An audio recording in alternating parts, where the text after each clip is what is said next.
Renungkan ini baik-baik. Apakah teman kalian sekarang adalah teman sesungguhnya atau hanya teman keadaan?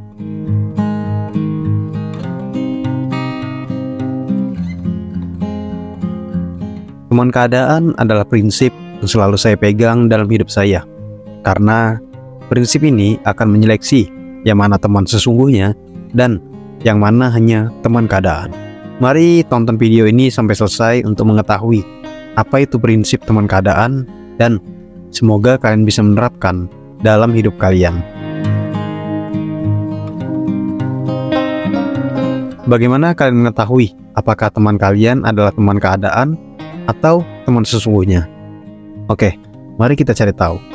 Apakah kalian ingat berapa teman SD kalian yang tetap menjadi teman kalian ketika kalian SMP? Atau apakah kalian ingat teman SMP kalian yang tetap menjadi teman kalian ketika kalian SMA atau kuliah? Apakah kalian masih berteman dengan teman SMA kalian ketika kalian berkuliah? Mungkin iya di awal-awal semester masih kadang nongkrong bareng, main PS bareng, tapi seiring berjalannya waktu, teman SMA kalian akan tersingkir dengan teman kuliah kalian.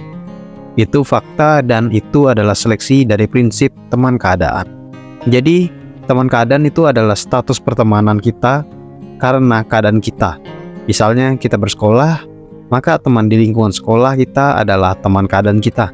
Dan saat kita bekerja, maka teman di lingkungan kerja kita adalah teman keadaan kita. Ini adalah kondisi untuk teman keadaan.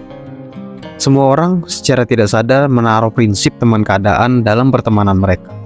Karena prinsip ini adalah fakta yang terjadi di kehidupan sosial kita.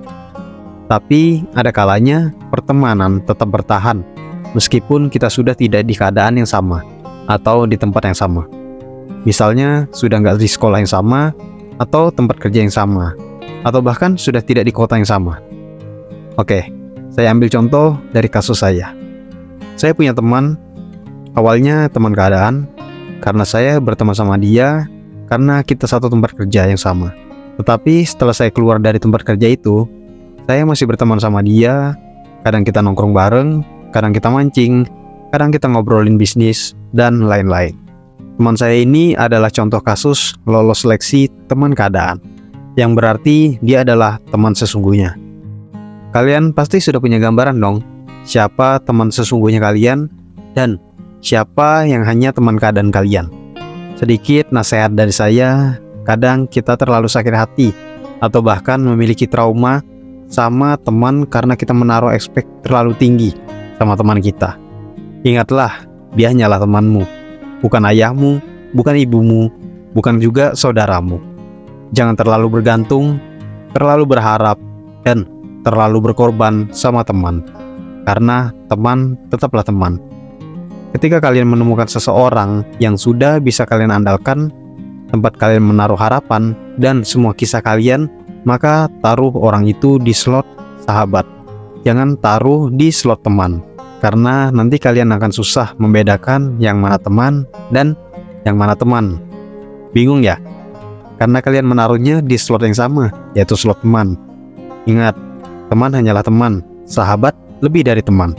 Jadikan teman keadaan untuk menyeleksi teman sesungguhnya, dan saring lagi dari teman sesungguhnya yang dapat kalian andalkan, dapat kalian harapkan, dan menaruh semua kisah kalian taruh di slot sahabat. Jadi kalian sudah bisa membayangkan kan? Jadi gini tahap seleksinya. Teman keadaan yaitu teman kantor kalian atau teman sekolah kalian. Teman sesungguhnya yaitu teman yang tetap berhubungan dengan kalian padahal sudah jarang bertemu dan sudah berbeda tempat. Dan sahabat di mana tempat kalian bisa mempercayakan kisah kalian. Dengan mensistemkan hal-hal ini, maka kalian akan lebih bisa menyeleksi dan kalian akan lepas dari rasa kecewa akan teman, atau ya kata-kata teman makan teman, atau drama-drama pertemanan yang gak penting dan menguras emosi kalian. Hidup kalian akan lebih damai, setidaknya berkurang hal yang membuat kalian stres. Bagaimana? Apakah kalian mendapatkan gambaran dari pertemanan kalian? Terapkanlah dalam hidup kalian prinsip teman keadaan dan subscribe channel ini. Oke, itu saja video kali ini. Semoga menginspirasi dan membuka pemikiran baru kalian. Sampai jumpa di video berikutnya.